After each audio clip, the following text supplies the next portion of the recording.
चलिए, तो आज का चैप्टर है स्नेक, क्लास 12th के बिहार बोर्ड के इंग्लिश का बहुत इंपॉर्टेंट चैप्टर है। आइए हम इसका समरी देखेंगे। कह रहा है कि snake poem is composed bye D.H. Lawrence.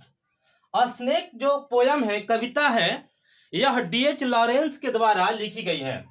D का मतलब है डेविड, एच का मतलब है हर्बर्ट, मतलब इनका पूरा नाम है David Herbert. Snake poem is composed bye D.H. Lawrence. यह कविता D.H. लॉरेंस के द्वारा लिखी गई है। He was born on 11 September 1885 in UK, अर्थात उनका जन्म जो है 11 सितंबर 1885 में यूके में हुआ था। एंड डाइड ऑन 2 मार्च 1930, और उनका मृत्यु जो है 2 मार्च 1930 को हुआ था। ही वाज ए पोएट, वह एक कवि, नोवेलिस्ट का मतलब होता है उपन्यासकार, शॉर्ट स्टोरी राइटर का मतलब लघु कथा लेखक, एंड एसिस्ट का मतलब होता है निबंधकार। D.H. लॉरेंस जो थे वो एक कवि, नोवेलिस्ट का मतलब उपन्यासकार, शॉर्ट स्टोरी राइटर का मतलब लघु कथा लेखक, और एसिस्ट का मतलब है निबंधकार। वो एक कवि, उपन्यासकार, लघु कथा लेखक और निबंधकार थे। तो ये था लेखक के बारे में। जो कभी भी आप लिखेंगे समरी, तो लेखक के बारे में थोड़ा बहुत लिखना जरूरी होता है। तो यहां से हो गया लेखक के बारे में।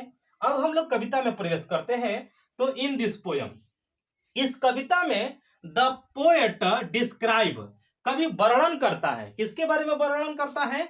अबाउट ए स्नेक, एक स्नेक के बारे में, एक सांप के बारे में कवि वर्णन करता है। Which came to drink water near his water trough. Which मतलब जो, केम मतलब आया था, टू ड्रिंक वाटर मतलब पानी पीने के लिए, नियर मतलब नजदीक या पास, हिज वाटर ट्रफ एक सांप जो पानी पीने के लिए, लेखक का जो वाटर ट्रफ है, वाटर ट्रफ का मतलब होता है पानी रखने वाला टब या नाद कह लीजिए, नाद। नाद के पास एक सांप जो है पानी पीने के लिए आता है।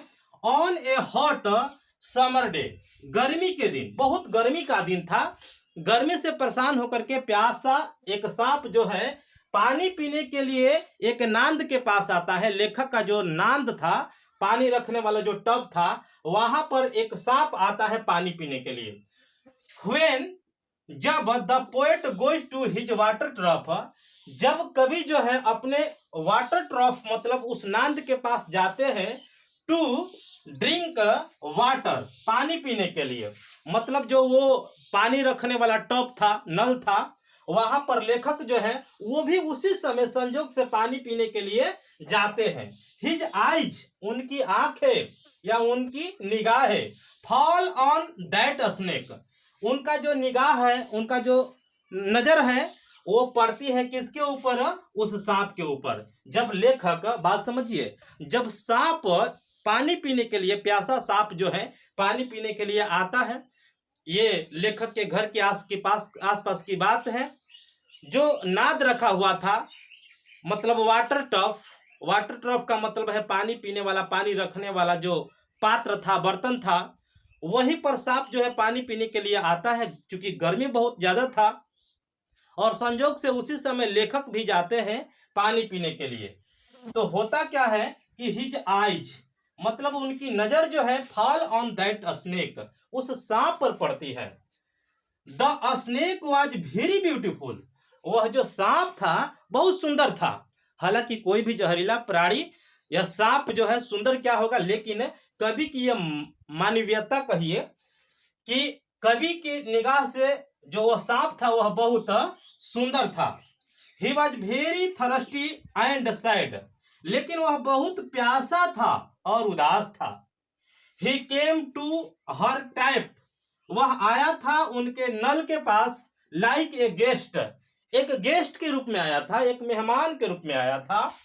जैसा कि हमारी परंपरा है, हमारे यहाँ कोई भी आता है पानी पीने के लिए तो वो हमारे लिए मेहमान की तरह होता है। ऐसा कभी सोच रहा है कि he came to her type like a guest, वो जो है उनके टब के पास जो है एक गेस्ट के रूप में आया था। When the snake start going after drinking water, when का मतलब है जब, द स्नेक मतलब सांप, स्टार्ट गोइंग जाना शुरू कर देता है, मतलब जाने लगता है, आफ्टर ड्रिंकिंग वाटर पानी पीने के बाद, जब वह सांप पानी पीने के बाद जाने लगता है, देन तब क्या होता है, a voice comes from inside the poet to kill that snake, तब उसी समय लेखक के अंदर से एक आवाज आती है। देन तब ए वॉइस एक आवाज, कम्स मतलब आती है, फ्रॉम इनसाइड द पोएट कवि के अंदर से, कवि के अंदर से आवाज आती है, टू किल दैट स्नेक उस सांप को मारने के लिए। कवि के अंदर से जैसे आवाज आती है कि तुम्हारे सामने जो है एक जहरीला प्राणी सांप पड़ा हुआ है, तुम उसे मारते क्यों नहीं है। जैसा कि स्वाभाविक है कि ऐसा ही होगा, जब आपके आसपास कोई भी जहरीला प्राणी आएगा तो आपके मन में विचार उठेगा उसे मारने के लिए। तो वही विचार जो है, निगेटिव जो थिंकिंग है, प्रारंभ में तो कभी उस सांप को लेकर के बहुत पॉजिटिव सोच रहा है, लेकिन चूंकि एक जहरीला सांप है तो उसके अंदर से ये आवाज आती है कि इस जहरीले सांप को तुम मारते क्यों नहीं हो। तब कवि करता क्या है, the poet picks up A stick, कवि जो है एक लकड़ी उठाता है, एक छड़ी उठाता है, एंड थ्रो इट और इसे फेंक देता है, एट द स्नेक उस सांप पर क्या करता है, फेंक देता है। द स्नेक क्विकली, जब फेंकता है तो क्या होता है, the snake quickly इंटर्स it's bureau, सांप जो है तेजी से, क्विकली मतलब शीघ्रता से, तेजी से, इंटर्स इट्स ब्यूरो अपने बिल में वह क्या होता है, ढुक जाता है।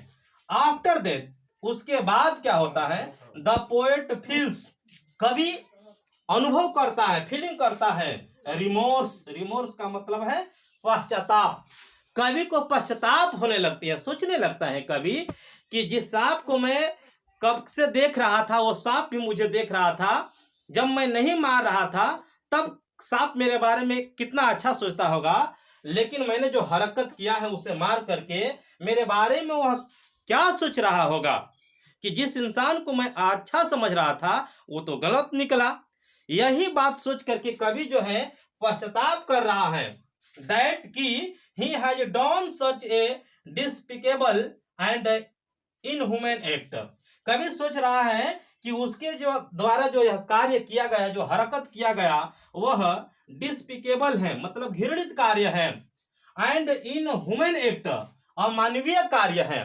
कभी सोचने लगता है कि अभी मैंने जो काम किया, एक निर्दोष प्राणी को मारने का जो हरकत किया, यह मेरे द्वारा किया गया यह अमानवीय कार्य है, डिस्पिकेबल है, घृणित कार्य है। अर्थात अब हम इस कविता से समझ रहे हैं, इन दिस कंक्लूजन, निष्कर्षतः वी कैन से, हम कह सकते हैं, दैट कि इन दिस पोयम, इस कविता में, द पोएट कवि हैज एक्सप्रेस्ड, एक्सप्रेस्ड का मतलब होता है व्यक्त किया है, हिज सिंपैथी अपने सिंपैथी को, सहानुभूति को, टुवार्ड द एनिमल्स जानवरों के प्रति। अर्थात इस कविता में हम कह सकते हैं कि कवि ने अपने अंदर, उसके दिल के अंदर जो जानवरों के प्रति सहानुभूति है, यही इस कविता में कवि ने क्या किया है, व्यक्त किया है। सांप को मारने के बाद कवि को पश्चाताप हो रहा है कि मैंने एक निर्दोष प्राणी को मारा है। यह बात जो है, यह कवि की दिल की सिंपैथी को व्यक्त कर रहा है। और इस कविता से हम लोग को यही सीख मिल रही है कि हमें भी कभी भी किसी निर्दोष प्राणी को, जीव को नहीं मारना चाहिए। Thank you.